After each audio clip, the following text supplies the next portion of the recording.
નમસ્કાર ખેડૂત મિત્રો, અત્યારે આપણે પિલોડા ગામે આવ્યા છીએ. શિવરામભાઈ પટેલના પ્રગતિશીલ ખેડૂતના ઘરે આવ્યા છીએ, જેમણે આ વખતે અરોજના યુરો જીરાનું વાવેતર કરેલ છે અને જીરાની અંદર અત્યારે ચોથું પાણી મૂક્યું છે અને આજ તારીખ થઈ છે 11/1/2026. તો આપણે જીરાનું ફિલ્ડ જોઈશું કે કેવું છે. એ મિત્રો તમે જોઈ શકો છો જીરાનું ફિલ્ડ, અને અરોજ કંપનીનું યુરો જીરુંનું વાવેતર કરેલ છે. અને અત્યારે આ જીરાને 65 દિવસનું આ જીરું છે. તો આ જો બધું દેખી શકો છો.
નમસ્કાર ખેડૂત મિત્રો, અત્યારે આપણે પિલોડા ગામે આવ્યા છીએ, જ્યાં શિવરામભાઈ પટેલ જે પ્રગતિશીલ ખેડૂત છે એમણે અરોજ 111 રાયડાનું વાવેતર કરેલ છે.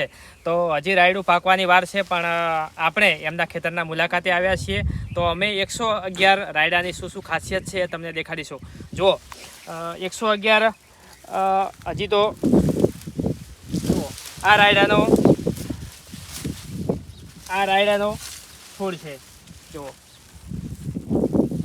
ફળીઓ બધા દાણા ભરાવદાર દેખાય છે. જુઓ મિત્રો, હજી રાયડું કાચું છે, પણ શું રાયડાના દાણા એકદમ બધા ભરાવદાર દેખાઈ રહ્યા છે. અને આ બધું રાયડાનું ફિલ્ડ છે એ તમને દેખાડીશું.